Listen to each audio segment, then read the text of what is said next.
How's it going, guys? I'm Connor from Running Warehouse, and we're back with episode 9 of the Running Warehouse Connection, our weekly show where we bring the running community together to talk about anything and everything running related. Now, this week we have an extremely special show because our in-house shoe and gear experts have come together to answer all of your questions. Now, you may have seen a few of these faces before, but I think this is the first time we've all been together to talk shoes and, more importantly, give the fans a little behind-the-scenes knowledge of what goes on here at Running Warehouse. So first on up, let's talk with Derek. Now, Derek, you might be most famous for your Vaporfly comparison video, but, you know, you're more than just a video. Can you tell the people what you specialize in here at the warehouse? I dabble in all things footwear. You know, I write some descriptions. When I'm lucky, I get to hop on YouTube with Connor. I get to review a ton of shoes. So a little bit of everything.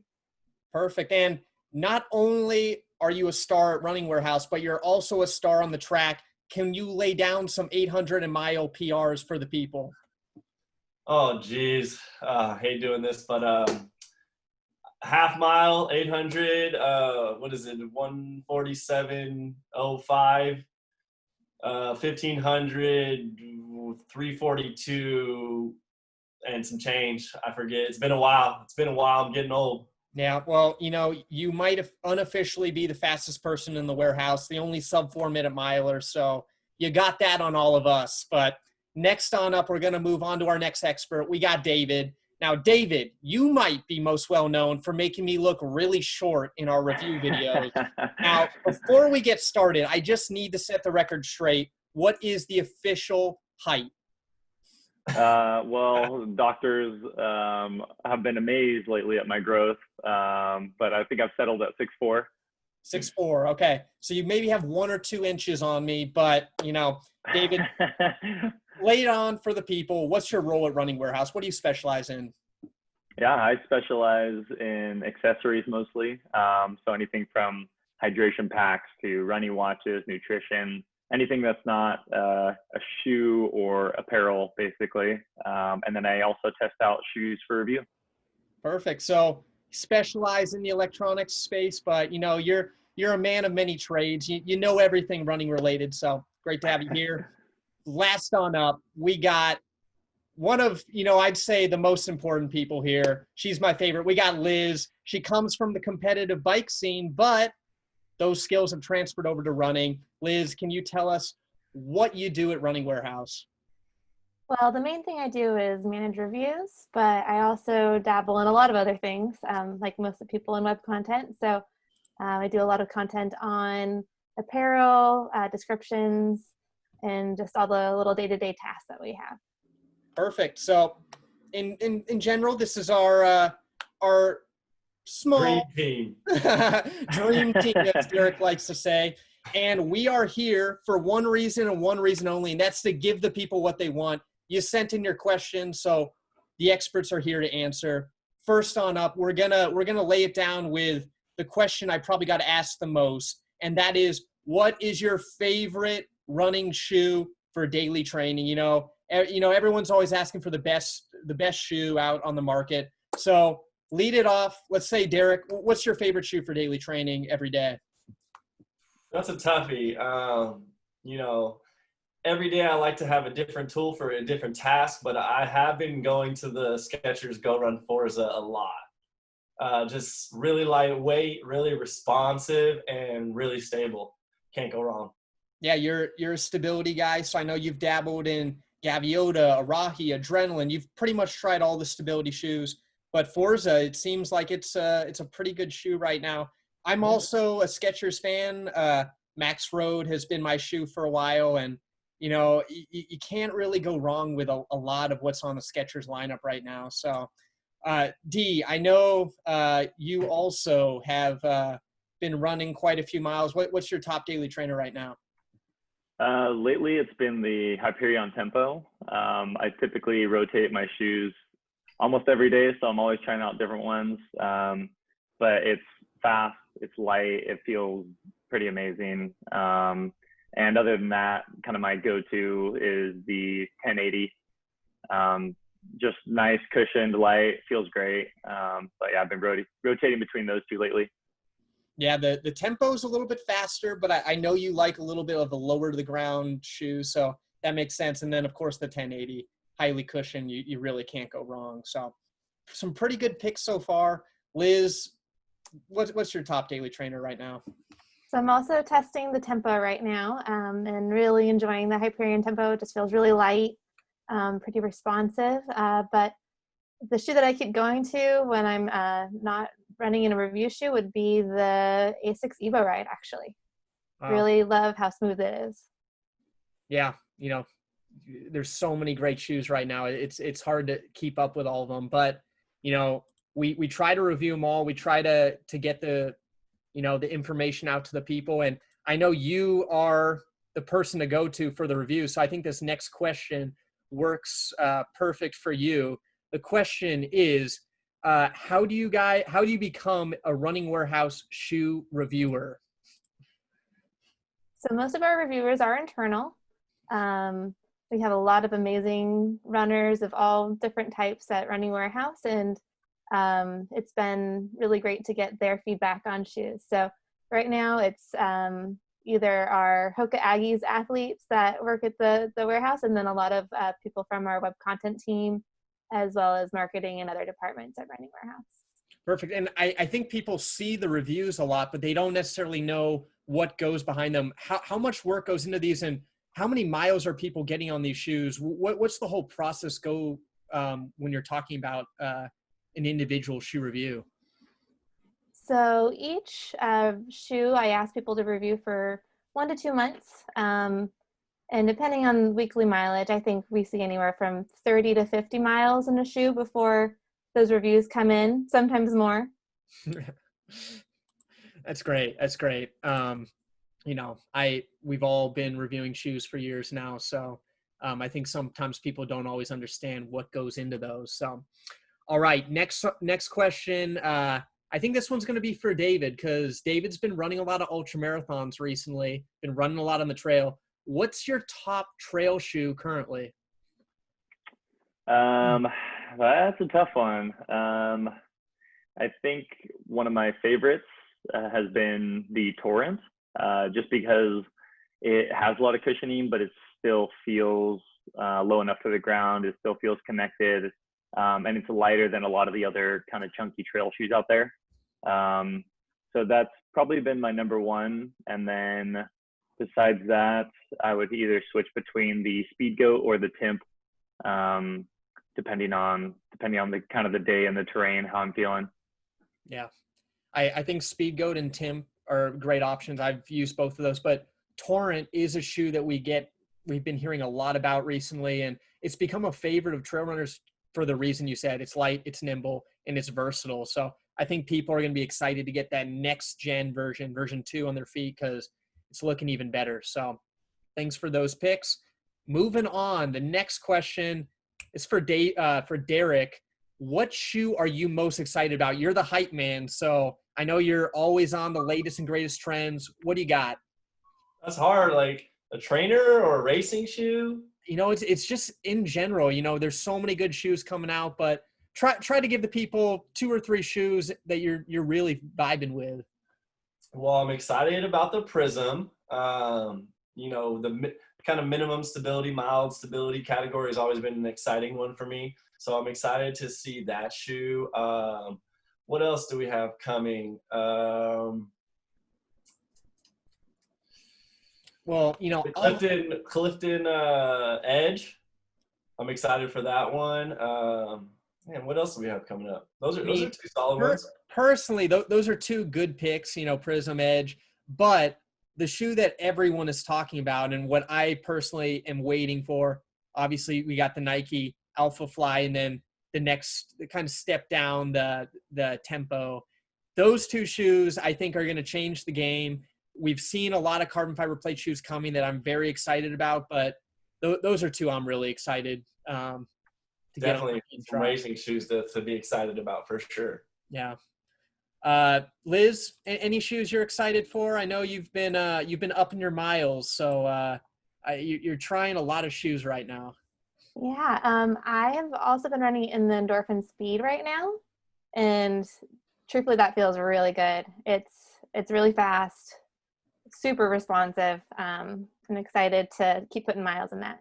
Yeah, I think the Speed is going to be a sleeper because obviously the Endorphin Pro has been getting all the hype recently. It's the shoe Jared Ward wore, ultra responsive carbon fiber plate racer, but the Speed, amazing price point, the same foam in the shoe, and a TPU plate, so a little less aggressive. It's going to be more versatile, more durable. I think that shoe is going to surprise a lot of people. So that is coming in July. So people are going to be able to try that shoe out pretty soon. Now we're talking shoes, but I want to move this slightly to the next question. It is for David. What is the best GPS watch on the market? And now I even need to know the answer to this because there's so many watches. And when you look on the site, it's hard to figure out, like, why should you get a certain watch? I mean, it's kind of complicated. I would say the Garmin Phoenix has always been kind of the pinnacle of, it's all the best. It's the Alphafly. It's all the newest technology, the best features, everything packed into one. So if you want one watch that can do everything, it's the Garmin Phoenix. Otherwise, I would say the 945, the Garmin Forerunner 945. I mean, it's super versatile. It's really light. I know triathletes use it. Long distance runners use it. Track as well. You can use it for anything. So I would say between those two, you're pretty solid, and kind of a sneaky upcomer for the watch game right now is Coros. And I've been kind of blown away testing their watches. I didn't really know what to expect coming from a new watch brand, but it's super quick, syncs with your phone. It might not have all the extra bells and whistles that the Phoenix or Forerunner has, but for just everyday running and usage, and even that's what I use for my ultra marathon, and the battery was still cranking at the end. So those are good options. What's the best bang for your buck, David? What do you think? Best bang for your buck, I would say, would probably be the Forerunner 245. I think it just hits that like sub $300 exactly price point. They do have a music version. I typically run most of my runs with music, so the fact that you can download music on there and just head out with that, not have to worry about bringing your phone. I think that's kind of be the bread and butter for most runners.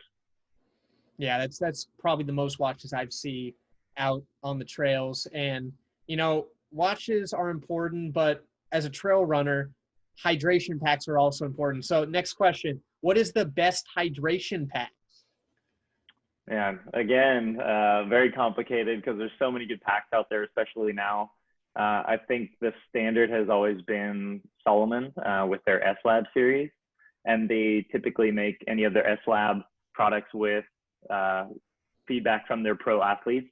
So you're already getting it kind of pushed through the ringer, the best of the best. I would say one of my favorite and one of the top running packs right now is the S-Lab Sense Ultra 5. It's a 5-liter pack. You can basically use that for most of your runs unless you're going self-sustained for like half a day or a full day. You might want to get a little bit bigger pack like the 12 set. But right now I would say it's probably that Ultra 5 set, and then even the Nathan Vaporflys, the 4-liter is a pretty awesome vest. It's super light. It feels like a shirt, so it just fits really close. But yeah, between those two, I think those are kind of some of the top of the line ones right now. Perfect. Thanks for sharing. Now, moving on, we're going to go to apparel. Next question is, what is the newest apparel brand? It says specifically for women, but let's go men and women. And Liz, as our apparel specialist, lay it down. What's hot right now? So I would say right now for us, Vuori is just doing really well. The fabrics are super soft, and I think they have a kind of a fun casual style that people just love, whether they're running or hanging out or just doing a regular workout. So I think that's where we're seeing the most excitement on both men's and women's side here at Running Warehouse. Wow. Yeah, Vuori is pretty high quality. I didn't know much about it. When I got it in my hand, you realize why it costs so much, because the fabric is just amazing. And I'm going to say one other brand that for me, I think is really stepping up is Rabbit. Rabbit's got some awesome styles, really looks good, really high quality, and built for the serious runner. So yeah, that's another brand that I'm really excited for. Now, a lot of these questions were about shoes, so we're moving on back to shoes. And I think this question for Derek, you're the racer in the group. What is the best racing flats for the runner on a budget? Ooh, best racing flats for runners on a budget. Probably, from Nike, I would probably say, Streak LT. You can't go wrong. But I believe it's about $90 price point, but you could usually find certain colorways a little bit less expensive on our site. From Adidas, the RC, Adizero RC is another price point shoe, a great option. If you're looking for something, a little different, you could try like a Skechers Go Run Speed. I believe it's 6. Great, responsive, simple shoe, very lightweight. So those are some good options there. Yeah, and I'll throw in on the Skechers note. You can't forget about the Skechers Horizon Vanish. Amazing price point. The weight is right about 5 ounces. Super simple. That shoe's really been killer. So Skechers. Yeah, I've been lucky enough to test that one, and it's like my favorite track workout shoe now. Yeah. Skechers is killing it on all ends, from the price point even up to the high end Speed Elite. So, talking about high end shoes, the next question: what is the best shoe for marathon racing? And really, we're starting to see a lot of these high end carbon fiber plate shoes come out. So, Derek, I'm going to throw it back at you again. What's the best shoe for marathon racing? I mean, I think right now, do we want to go the Alphafly route? I mean, because that's probably the best racing shoe. It's not available yet. Right behind it, probably the Vaporfly, and then I haven't had the ability to try it. I know you've tried it, Connor, but the Endorphin Pro seems to be like a pretty good shoe for the marathon.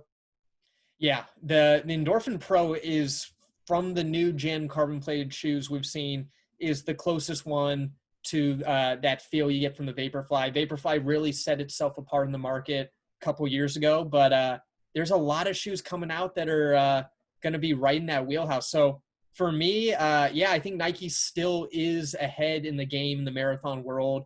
If we say Alphafly, Vaporfly, which one's better? I don't know if we know yet, just because when you look at the Alphafly, we haven't, as you said, it's not out yet. So we haven't really been able to put much miles in it other than running down the hallway in a pair. So the Alphafly is a little heavier. It's a little bulkier, a little heavier. I found it was a little more efficient, but comparing it to the Vaporfly is a little lighter, a little faster feeling. So I think it really will come down to the individual runner's preferences, but both those shoes are awesome. Yeah. And looking forward into the future, there's a lot of shoes. We've seen Adidas, Brooks, Skechers. A lot of companies are bringing out, have brought out and are continuing to bring out new products. So the next year or two is going to be really exciting for the marathon world.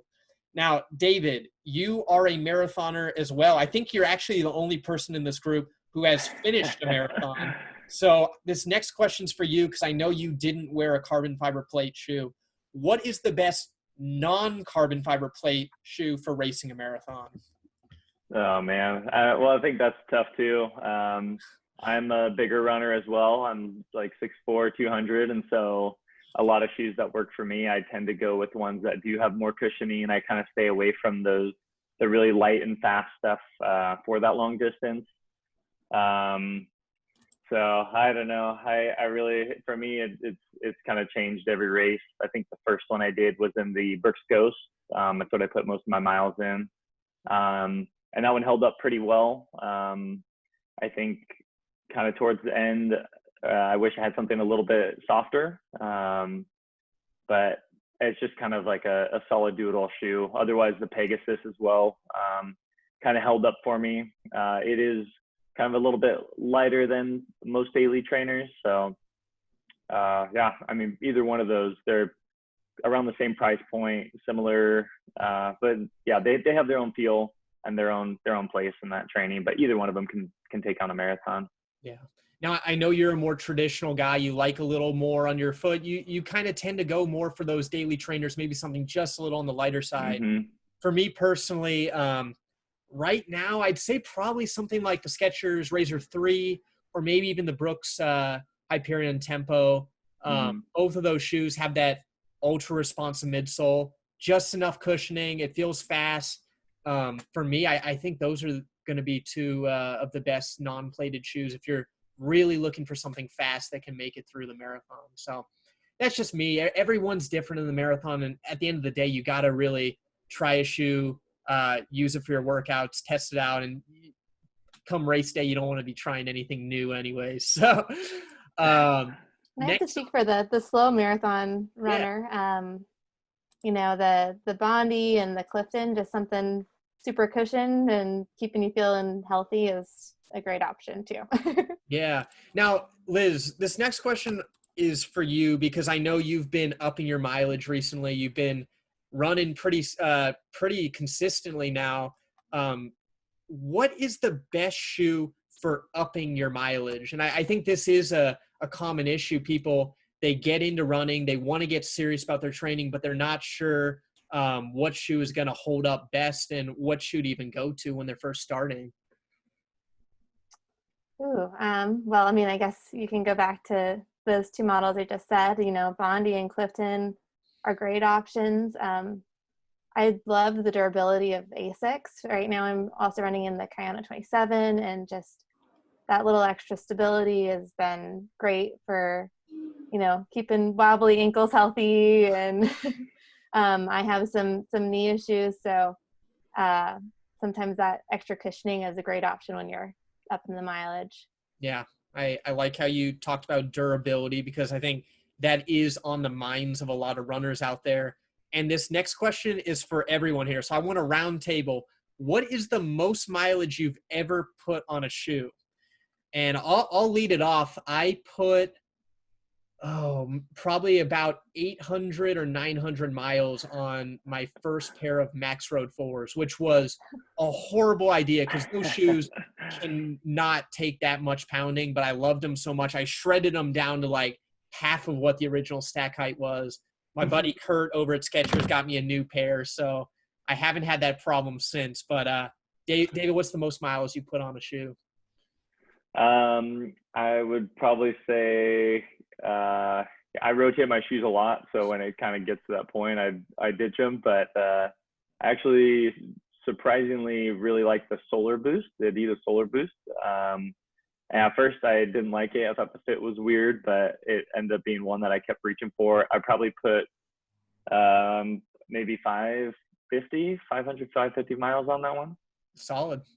So. Derek, what do you got? What's the most miles you put on a shoe?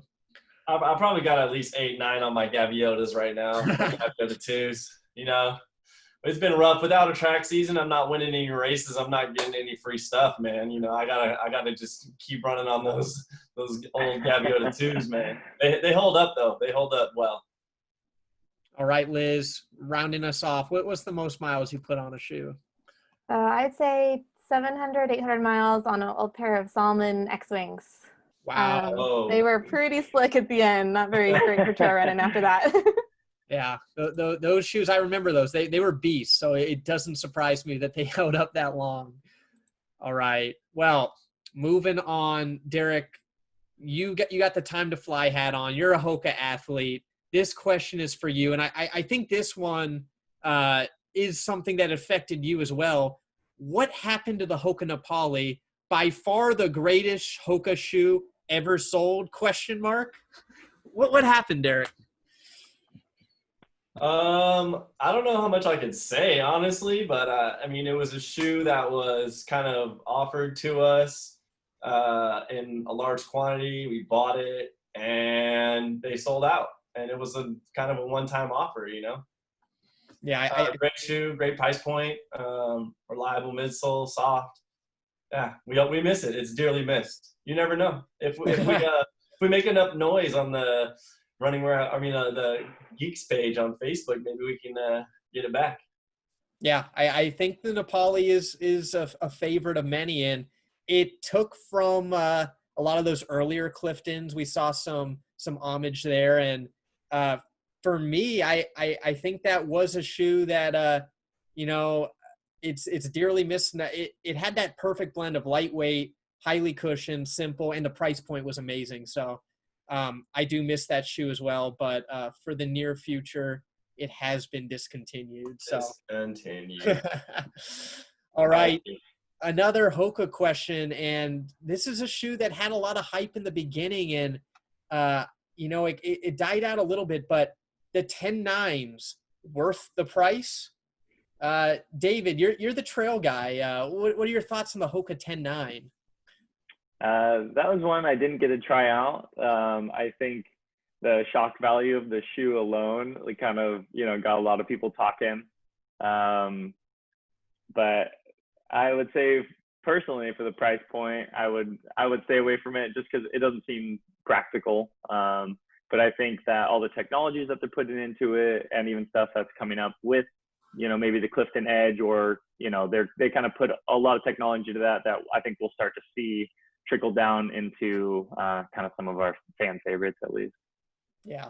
I think when we first saw that shoe, we were all shocked. I mean, that the stack height was just ridiculous. And I think it has its place. If you are looking for a very niche shoe, is the price point worth it? Maybe, but for most people, you don't need that shoe. It's a very, very specific shoe, and downhill running. For someone, yeah, I'm sure it's worth the price point, but at the end, I think it's awesome that they made it, and I never want to discourage innovation with brands. Sometimes, you might have to take an L, if you want to call it that. I don't even think it is taking an L. I think it's an awesome shoe. And like David said, it is going to kind of champion some new technologies and unique features that are coming from Hoka. Yeah, I think that's a lot of the times we see companies being too safe, and Hoka's been the one company that really is not afraid to push the boundaries, and they didn't care what people thought. They were going to put out a cool shoe, and that's what they did with the 10.9. And we're going to have to see what comes in the future. But next question kind of segues into this. What brand is innovating the most? And I guess now, but let's look in the next year in the future as well. What brands are innovating the most? I think ASICS is innovating a lot. Hoka is innovating a lot. Skechers is innovating a lot. Those are, and New Balance as well. Those are some brands that I'm really excited for the next year or two. Yeah, you named a lot of brands there, and I think that is a good point that while not everyone is innovating, there are a lot more companies that are really pushing the boundaries in the next year. We're kind of heading into a running shoe revolution. So, it's an exciting time, and some of the brands aren't responding, but the ones that are just bringing the fire. Liz, David, or any other brands that we missed in that group? Or, I don't think we talked about Nike. David, I know you're a fan of Nike. Is that something that you'd also throw in the competition? Oh yeah, I think Nike tends to forerun a lot of the kind of competition and technology, and a lot of brands try to catch up. I think that's just the way it is. They have a lot of resources, and they put out some awesome shoes. And then I don't know if Saucony was mentioned in there, but I think with all of their line coming up, the Endorphins series, I think that they're going to have a lot of hot shoes this year. Yeah. All right, moving on to the next question. How do you decide what shoes to have in stock at Running Warehouse? Do you get paid to sell certain brands, or is it all up to y'all? Now, Liz, it's all up to y'all. You, me, Derek, David, we're all in on these sell-in meetings. Tell the people how the process works for how we get a lot of these shoes onto our site. Absolutely. So we look at product about 6 to 8 months in advance, and even sometimes a year in advance. if brands want our input on, you know, what they should be doing with their up and coming shoes. And then, you know, a lot of us are a part of that process of looking at the shoes and putting input as to what shoes we're excited about. And then our buyers then will order shoes based off of what we're excited about, as well as what the customer is excited about. There's definitely no brand influence into paying us to sell certain shoes or anything like that. Right. And at the end of the day, we're trying to give the customers the best product. And me, Derek, we're running through the halls during these meetings, testing these shoes, trying to figure out what we're most excited about, because usually what we're excited about is what a lot of our customers are excited about as well. So a lot goes into it. But yeah, it really is. This isn't something that just happens overnight. We're looking at these shoes 6 months, a year, sometimes a year and a half in advance. So it's exciting stuff. Moving on. Of all time, what shoes have you sold the most pairs of? And I'll just step in and say, this is a little bit of a tricky question, because I don't know if we have an exact number on what shoes sold the most. But in my opinion, the last couple years, Pegasus, Clifton, and Bondi have been 3 that we've sold a ridiculous amount of. It. They're solid shoes. They're amazing daily trainers. And there's a reason why we sell a lot of them.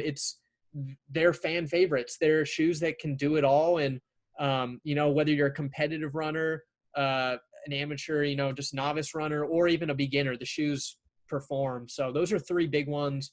Are there any other shoes you think I'm missing there that are kind of top sellers for us? The Ghost is always huge. Adrenaline is always a big one. But yeah, And in Kinvara even too. Kinvara, yeah. Kinvara is a top seller. And in recent times, we've kind of started to see a shift. In the past, top sellers tended to be daily trainers that everyone wore. And nowadays, we are starting to see very high numbers in marathon carbon-plated racers. Of course, we got the Vaporfly, 4%, Next%. And that's, I think, a trend we're going to start seeing with somewhat more of a niche product, but something that has a lot of fans, and a lot of marathoners are starting to gravitate to that regardless of levels. So that's another top seller for us. Now, on that topic, let's move on to Next% versus spikes on the track. And I think this is something that we're starting to see and hear more of in the past couple years, or really it's never been a topic of would you wear spikes, not wear spikes on the track, but we're starting to see more athletes wear Vaporflys. Derek, what do you think? Are Vaporflys going to take over on the track? I don't know if they're going to take over, especially with some of the spikes that Nike has coming down. But I think they are going to work for some people. You know, some people that prefer a little more protection and a little more stability versus, you know, something like a track spike that has absolutely nothing on it. 10Ks do beat you up. At least I've heard. I'm a half miler, so I don't really dabble in the 10K, but I've heard, you know, horror stories of crazy blisters and all kinds of things that go wrong with your feet during a 10K in spikes. So I think for some people it does make sense. I don't think it's going to be a takeover though. I mean, what do you think, Connor? You're the one that has the special edition Skechers. Which model is that? The Skechers Speed 6 with spike plate? We can't get too much into detail on that. But what I will say is, yes, Vaporflies, we're starting to see it more. And I think I've actually done a 5K and a 10K with a Vaporfly. There's the benefits. You're not as beat up after the race. It is a very efficient shoe. But of course, you got the trade-offs of being a little heavier and, you know, a little bit bulkier of a shoe. So it is hard to, you know, do your final 400-meter kick in a race. But it's going to come down to personal preference. And I think we're actually already seeing a lot of this carbon fiber plate shoe technology in the Vaporflies getting phased down into these ultra low profile track spikes. We've seen some glimpses of what Nike has coming in the future, what New Balance has in the future, and other brands I'm sure are going to follow. Spikes are looking exciting for the next year. And I think coming into the Olympics, it is going to play a big factor for a lot of athletes. You know, efficiency, power is all a big story. So, you know, we're just seeing the beginning of a lot of this technology, and it's exciting to see where it's going to go in the future. So that's what I think. I think one other thing to add to the carbon fiber on the track thing is the ones that I have tried on the track, the full length plates, they're not always super comfortable on the turns. Some things have like a little bit more segmented plates, like the Speed Elite. You know, those are a little bit more comfortable. So that's something to also take in consideration, is that I'm not sure that some of these plates are designed to take turns. They're more kind of made for linear movements. So yeah, that's something to note for the people that are thinking about potentially running running on the track in a carbon fiber plated shoe. Yeah, and I think that's something that's probably going to be addressed in the future. With a lot of these plates can be tweaked for certain things. We know the 5280 was tweaked specifically for straight running in the mile, and you know, more niche carbon fiber plate products are just going to continue to come out to increase performance. So that's exciting to see where that's going to move to. Now, this next question is a question I probably get asked about the most on YouTube, because people always are wondering about international shoes. Can we ship internationally? And David, you are our customer service representative. You know, David didn't start out as a content guy. He started out on the phones, slinging orders. David, lay it on us. Can we ship internationally? It's the big question. The short answer is yes. Yes, we can. Certain brands do have restrictions about what can get shipped from the U.S. To certain countries, but for the most part, yeah, we can ship to other countries. We ship to Europe all the time, Australia. So yeah, and we do have if you want to learn more about that, we do have an international tab on our website. You can easily click on, check out a little bit more info about the shipping, what shoes we can ship to. And of course, I got to give a little shout out to our sister companies, RW Europe and RW Australia. They're also available. I know they don't always have our full supply of what's on our site, but they're a great resource for our European and Australian customers. So next on up, what happens to your return shoes? And I'm going to throw this back at David, because you're the customer service guy. What happens to our return shoes? Yeah, Derek, correct me if I'm wrong, but I think we get a lot back that, you know, either, you know, customers, maybe it's not what they expected, or they just ordered it to try on. So we do, you know, deal with quite a few returns, and that's just kind of standard, comes with the territory. A lot of them get donated. We have like a quick start program is what we call it. And we donate those used shoes to nonprofits or to track teams. Basically, yeah, some nonprofits that need shoes, that don't have the resources to afford those kind of things. So we definitely aren't just throwing them in the trash. We're upcycling them, kind of giving them away, so people can still benefit from those. Awesome. All right. Next question. And this is a question that I think a lot of the young guys have been messaging me personally, and we haven't really been able to talk about it much, but you know, we're going to lay it out for all you high school track fans, college runners. And now this is, when are all the latest next gen shoes coming out? So it mentioned Rocket X, Adizero Pro, RC Elite, New Balance track spikes. Now, there's a lot of great shoes coming out, and while we don't have exact dates for a lot of these, I can lay down what I can say. So Adizero Pro, Adidas's newest carbon fiber plate racer, we're looking like late June. That should be coming very soon. Saucony Endorphin Pro, it's up on our site for pre-order now. You can get that, and it should be shipping out very shortly. New Balance RC Elite, that is coming hopefully in early fall. We're hoping September, but you're going to have to wait and see. That kind of stuff changes on a day-to-day basis. I think that the New Balance spikes, we haven't heard much about those. They were sold very shortly on the New Balance site, very quick in and out, and we're hoping to have those on our site hopefully by 2021, maybe late 2020, but we don't have much info on those. And then finally, the Rocket X. Derek, you're a Hoka athlete. I believe the Rocket X should be coming around November. But have you tried that shoe out yet? Do you know anything about that shoe? I have not. Some of my teammates who participated in the marathon trials have run in it. They really liked it, and that it's their favorite carbon fiber plated shoe from Hoka yet. Just a little bit less underfoot than the carbon more than the carbon rocket, a little bit less than the Rocket X. The Carbon X. Carbon X, Rocket X, Carbon and Rocket. A lot of rocket action going on. Well, the Carbon X was a favorite of yours, and I know you used it for a variety of things. What were your thoughts on the Carbon X? Because that is a shoe that's been out for a while. We're hopefully going to see a new one in the future, but for now, we've got the Carbon X. What are your thoughts?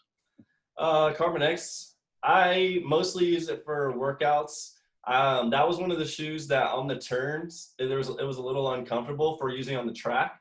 So I mostly used it for like tempos, faster pace, stuff like that. And I used it also for a downhill mile, Santa Barbara downhill mile. It felt kind of like a cheat code a little bit on that. But you know, it's a fairly firm ride. You do get the propulsion from the plate. But I think the Rocket X is going to be, I haven't tried it, but I think it's going to be an even bigger improvement on that Carbon Rocket. Yeah. I know the Carbon X was a fan of you were a fan of it, partly also because you are an overpronator and you felt it did add a little bit of inherent stability. Now, Yeah. as our stability, expert, this next question I think is going to be best suited for you. If you've been running in a stability shoe, can you switch to a neutral shoe, or in general, can you use a neutral shoe? Is that something that over time you can get better form? Or is that something you do want to stick with a stability shoe if you overpronate? Yeah, this is a great question. I think it definitely depends on the person. If you have severely wobbly ankles, you might need to stay in that Brooks Beast as much as possible. As you do run, and you start building the miles and you're being consistent, you do start to become a little more efficient, which means maybe you'll pronate a little bit less. So there is an opportunity to transfer into a neutral shoe, at least occasionally. For me personally, every day is different. I wake up, how am I feeling? How far am I running? How do my legs feel? If my legs feel nice and fresh, maybe that's a day that I dabble in a neutral shoe, If my feet are feeling beat up, maybe I have a little bit of nagging knee pain or a little nagging hip pain. I'm like, okay, let me get my Gaviota, So it really depends. It is complex, and I kind of compare it sometimes to a chef making a dish and adding different ingredients. All these shoes are your different ingredients, and you just need to make sure you pick the right ingredient on the right day. Yeah. All right, Derek, you're making me hungry over here, but we got to move on. Next question is it possible to measure the responsiveness of a shoe? I would love to have a measurement system in place. And now this is something that we've talked about a lot. We've thrown things out and how to measure different things like cushioning, responsiveness. We do measure a lot of things in-house, but Derek, I'm going to throw this at you. Do you think it's possible to measure the responsiveness of a shoe? I think so. So what we've tried so far behind the scenes is basically a sock that measures compression. So in different places on your foot, it'll tell you how much the midsole is compressing under your foot. It's not ideal. I think people can measure maybe efficiency a little bit better, or how efficient, we did have like the 4% and stuff like that. So I think it's possible. We haven't gotten there yet, but we are definitely working on a way to make cushioning easier to understand from an online perspective. Yeah, I think that's always, a question people ask. And I think at the end of the day too, it comes down to the individual runner, how much you weigh, what your gait's like. There's so many factors that can play into responsiveness. Even with a lot of these next gen carbon plated shoes, we're seeing some people, it doesn't work for them as well. Some people, it works really well. So I'm not sure if there will ever be a perfect measurement, but we're looking into ways to measure responsiveness, cushioning, and just basically make it easier for people to find the right shoe for them. So, David, you look like you want to say something over there. Do you think it's possible that we can make it an accurate measurement on responsiveness? Oh man, I don't know. I'm sure there's going to be a Garmin in a couple of years that can do that for you. No, but I know a lot of brands, like I know New Balance, I believe Saucony as well. They're always talking about the durometer, kind of the density of the cushioning and how they measure it. So they do have a way to kind of measure, the softer firmness of cushioning. But yeah, like you said, that it does depend on the runner and their foot strike, their weight. There's so many factors that go into it. I don't think there's going to be kind of a one end all be all, but the more information that we can have on it and measure, I think that's kind of going to be the way we get better at it. Yeah. Now, we've had a lot of great questions today. I'm looking forward to doing this again, but I want to end this with one final question, and that is, what is your favorite running shoe of all time? Now, David, I'm going to throw this to you right off the bat. What's your favorite shoe of all time? Any shoe over your career? Oh, man. I think my heart has a special place for one of my first Ravennas. It was my first real running shoe. I only had one shoe at the time, so I used it for all my training for my marathon. And I don't even remember what version it was. It was probably the 4. I think it was called the Green Monster or something. And then I would say another one that I really like for kind of half marathons and my fast days it just works for me. It's the Zoom Elite 9. It fits me well. It's super light, and I can take off on that thing and feel good. Zoom Elite is a classic. Your Mary Beth we talked with her recently. That was her favorite shoe of all time as well. So, it's a great shoe, and we always hear about people wanting it to come back. So, we're going to have to wait and see what Nike brings for us in the next year, but fingers crossed. All right, moving on. Liz, what's going to be your favorite running shoe of all time? Ooh, as much as I love those X-Wings that I got 700 plus miles in, I think the shoe that I keep going back to is the Carbon X. Just for me, it's a really great blend of softness and responsiveness and cushioning and even, a little bit of inherent stability. Just put that shoe on and I feel fast. Yeah. I think a lot of us have our favorites over time, but it is hard with a lot of the new shoes that have come out in the last year are so good that it's hard to look back at some of these old shoes. So I can respect the Carbon X pick. All right, Derek, lay it down. What's going to be your top shoe? Well, I just want to preface it, first of all, just saying, nostalgia is pretty big to me. So some of these old shoes might not be as good, but I think it's just nostalgia of those shoes. So one shoe I really love, not only the look of, but just the feel of, was the Mizuno Wave Elixir. I want to say it was like the 7th model around there. They had a tiger one. It was orange with tiger stripes, and it had a light blue midsole. Oh, money. I ended up giving it away to some random person that I just met. Pretty sad about that. The other shoe that I want to talk about is the Reebok Float Ride Run Fast Pro Sleeper. And what did you do in that shoe, Derek? I woke up, ate a breakfast burrito, and ran 358 on the roads in that shoe. So I have to love it. Yeah. I have to love it. It's just very simple, thin mesh upper, really thin but responsive midsole, and it's really comfortable, no frills, but gets the job done for sure. Yeah. I mean, it is a great shoe. I'm sure you're a little biased from your awesome result that day, but I will agree, a good shoe. And the Elixir as well. That was a shoe I wore throughout high school. And I think when we look at Mizuno in the past couple years, they haven't been as popular, but I always hear people asking about the Elixir. So I would love to see that shoe come back because there's a lot of great heritage with that shoe. Now, I'm gonna follow you and say I also am very nostalgic, and as much as I love the Vaporflys right now, for workout day, I'm always bringing out Vaporfly, maybe Speed Elite, Endorphin Pro, a lot of these new gen shoes. The shoe that is they're the original.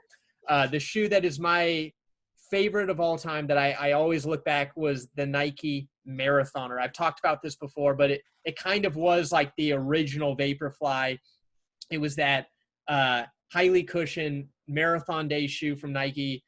Paula Radcliffe tore it up, set several records in that shoe, and it was just an amazing shoe for the time. And that was when I was starting to get really competitive with running. So that's a shoe close to my heart and will always be a favorite. So it's good to hear. It's good to hear everyone's top picks. I know everyone's a little different, but I will agree with all the shoes. Those were some really good shoes over the years. So that's just about it. You know, I've had a great time doing this with you guys today. If people want to follow us, you know, we have social media. We're going to keep hopefully doing this show with the experts again in the future. Be sure to send in your questions. You can follow us, Running Warehouse on Facebook, and then, of course, Run With The House on Instagram and Twitter. We're there. We're bringing content. We're going to keep bringing it to you, and hopefully we'll be back soon. So until next time, that was the Running Warehouse Connection.